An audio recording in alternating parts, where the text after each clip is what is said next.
Tomorrow is Vasanta Panchami. That's a very holy day, and so many Vaishnavas appeared, like Vishnu Priya, who's not just a Vaishnava, she's the Lord's eternal consort. It's her appearance day.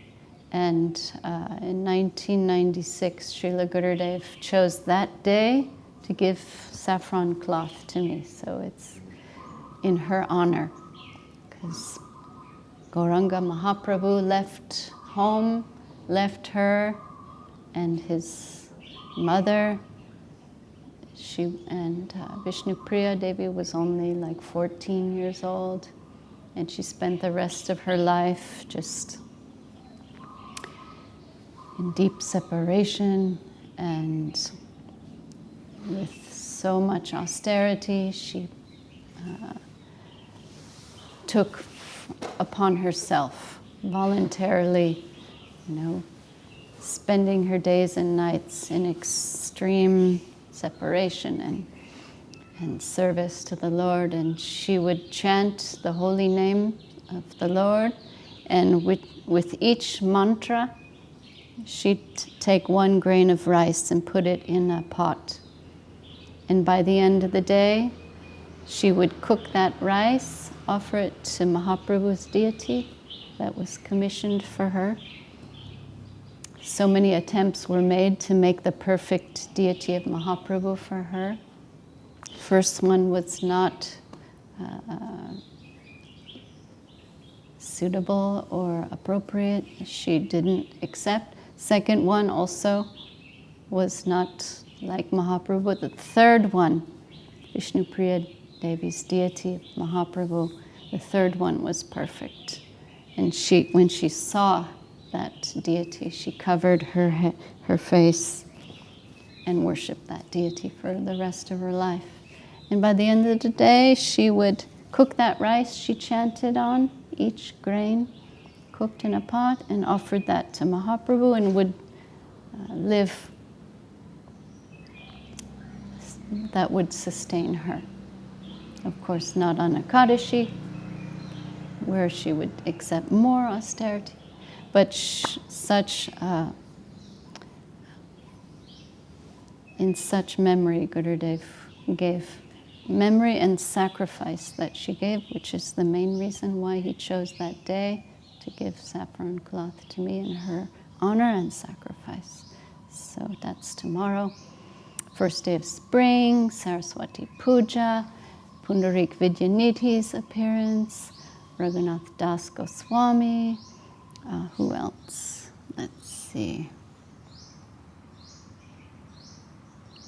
Vishwanath Chakravarti's disappearance. First day of spring in West Bengal. And it also feels very early spring-like here, even though it's technically not spring. They don't have a spring. Raghunath Das Goswami's appearance, Raghunandan Thakur, and some disappearance.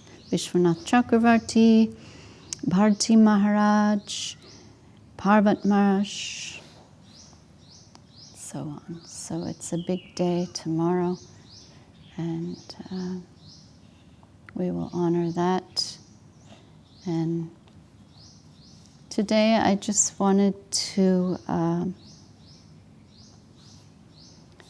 go through chapter 3 of Home Comfort, which we just shared on our social media accounts. It's called Our Best Interest, and this is a talk from the early 80s. Srila Bhakti Rakhak Sridhar Dev Goswami Maharaj, our grandfather guru. He's speaking to the assembled devotees, and those talks are being recorded and transcribed and put into booklet form. This is like one of our only introductory booklets. Mostly what Srila Sridhar Maharaj was speaking and giving was of more postgraduate level of Vaishnav culture, Vaishnav Dharma. And because we have so many first-time viewers and so many new people coming and joining us, I wanted to read through this and unpack a few of these ideas that are so important and good reminders for all of us who've been around a little while. So, yeah. Chapter 3 of Home Comfort, titled Our Best Interest. I won't read the whole thing, I'll just kind of extract a little bit. But for the first paragraph, normally in this world, we are men of action. It also includes women. We understand this is Srila Sridhar Maharaj speaking, and he's not excluding women. We've gotten past this a long time ago.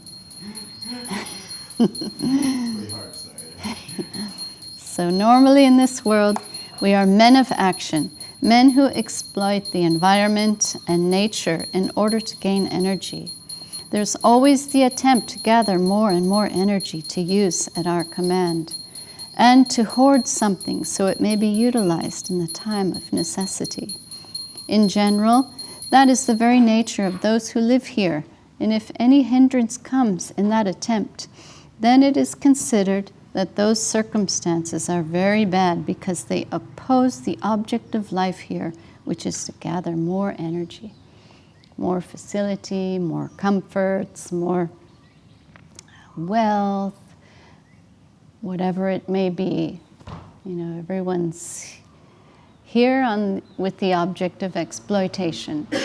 And it may seem very innocent to us. We're just trying to make a living, trying to have a family, trying to get by in this world. But, you know, in order to survive in this plane of existence, we must exploit and consume and gather more energy. And so that's understood. But Srila Sridhar Maharaj says, however, to remind us about the importance of the inner wealth, we are advised that the outer nature cannot do as much harm to us as our internal nature can do in its apathy to collect more wealth for the inner existence, the man within. So in our endeavors, in our attempts to just live our lives in this material world, we neglect the inner person and the inner necessities of spiritual life, the soul. The man within he's talking about is the soul within each and every one of us, within the women, within the children, within the plants and the animals and trees. And the soul within needs nourishment and attention and cultivation and emphasis. We need to start looking within if we want to be truly in touch with our inner wealth and make best use of our life and time and energy in this world. So Srila Sridhar Maharaj said, we should be mindful of this point. What comes from outside is not so important. It all comes and goes. Even the body, which is at present the center of our thoughts, will vanish. So what is the necessity of gathering so much energy in connection with this body? Awaken from within your soul, the proper man within you. Try to find him and get help for him. This campaign is possible only with the connection of the sadhu, the saint. So we are so tiny, so weak, and on our own, it's very hard to come in touch with our inner wealth. That is the birthright of each and every one of us. We get so overwhelmed and consumed by the material energy and our karma and the waves of this world, that we can easily stray and start loitering in this material world, easily losing our focus. So the saints, the sadhus, the Vaishnavas, they are like pillars of faith. They give us faith, and they give us practical help to keep our focus and to make endeavors to practice towards this prospect of finding our inner wealth, of finding our soul within. So sadhu sangha is number one in our spiritual life, the association of the saints and the devotees. We shall be the loser on any day that we do not meet with a saint and hear some discussion about the inner meaning and substance of life. Somehow or other, be mindful of your own person.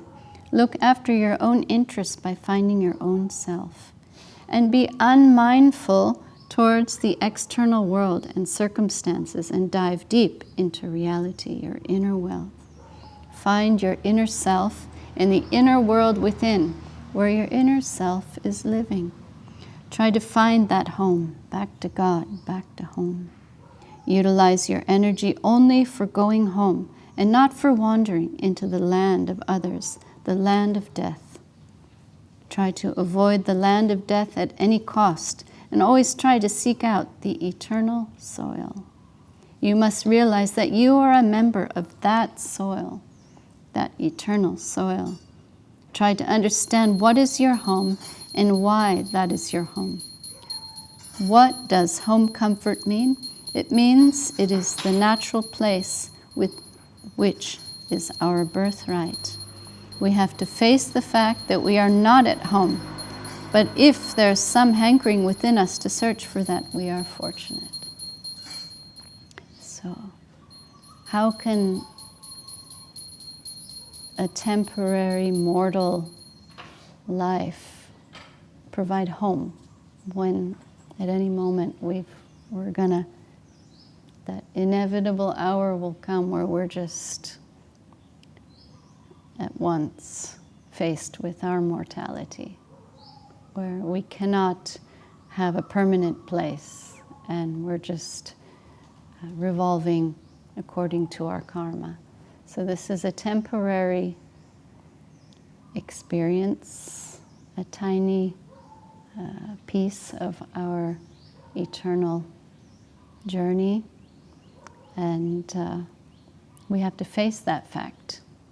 And Mahamaya, the reason why it's so hard to face that fact, we are so covered over by so many layers of illusion, of ignorance, our senses, our mind, and we just start to become complacent and think this is our home. We have to become, secure more and more comforts and energy from the outside to be happy and enjoy our lives, but always getting smashed by the reactions of our own actions. Being reminded, this is not our home. So if we can have some idea that we need to take some higher help and come in touch with reality and make some progress to come in touch with our soul and our real home, then we are so fortunate. So, such big questions come. Who am I? What is my purpose? Why am I here? That should be the reason for our lives in this world. And inquiring from those who really know. And it's not necessary to know every detail of how this material world works, how this body works. Srila Sridhar Maharaj says, we have this fleshy body, but to know anything and everything about the body, about the bones, the nervous system, the blood, it's all unnecessary. To know about the composition of the blood is just unnecessary detail. We should inquire and be regulated in this way. Who am I and why am I troubled? I don't know how to rid myself of these problems and understand these questions. And we should be concerned with that. So we need the solution for our mortal existence. And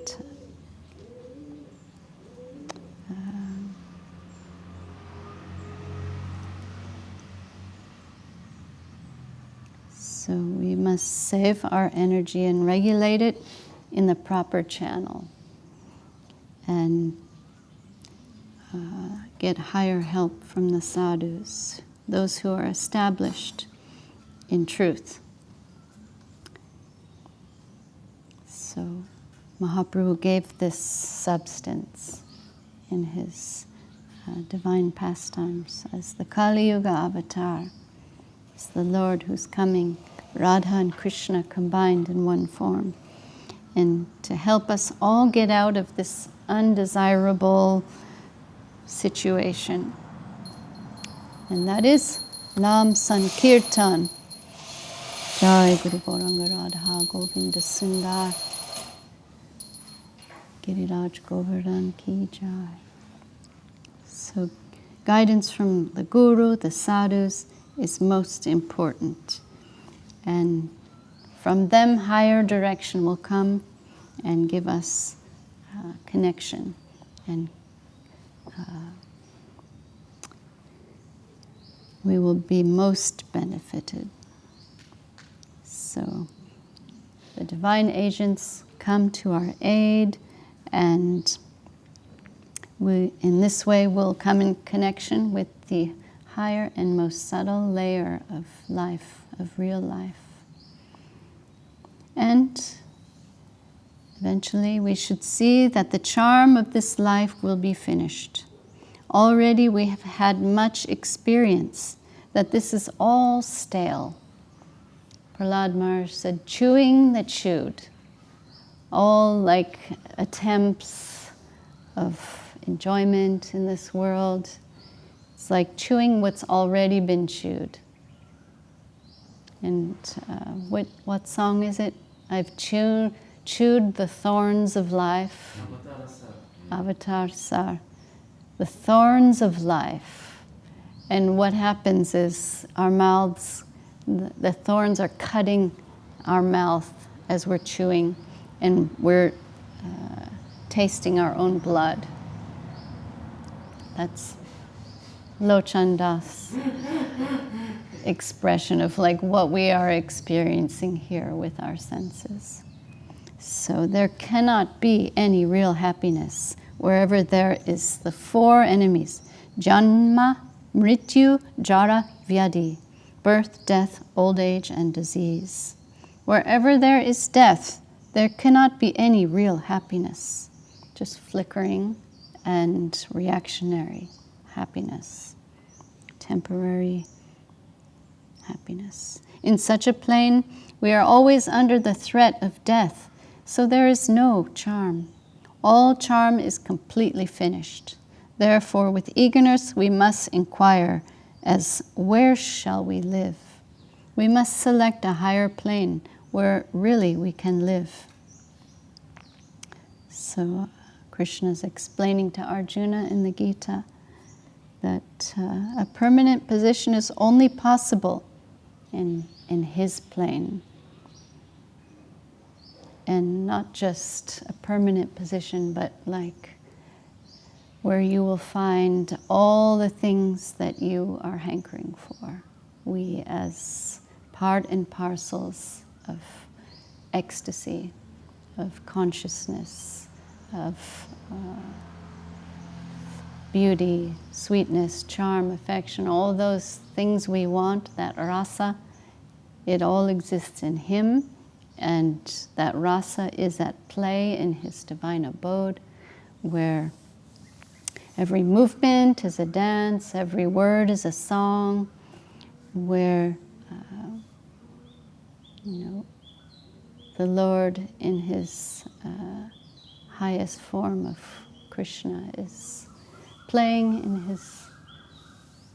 his most favorite type of play, cowherd existence, Vrindavan.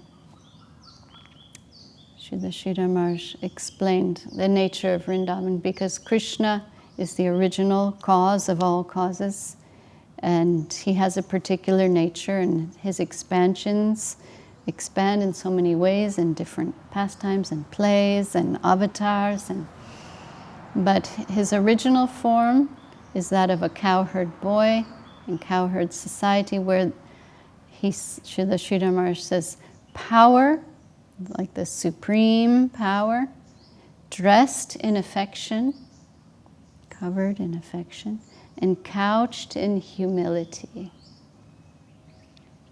The Lord, the most powerful form of the Lord, in his original form, the primeval Lord, the original person, is affectionate and humble in his pastimes of Krishna in Goloka Vrindavan.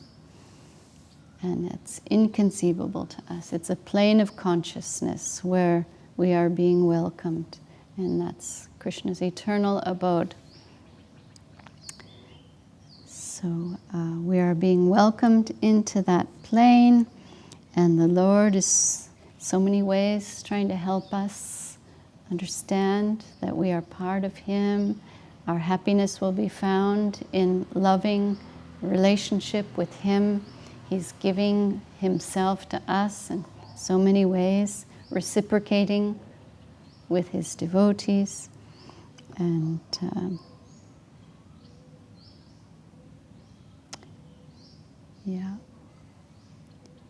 And Srila Sridhar Maharaj says,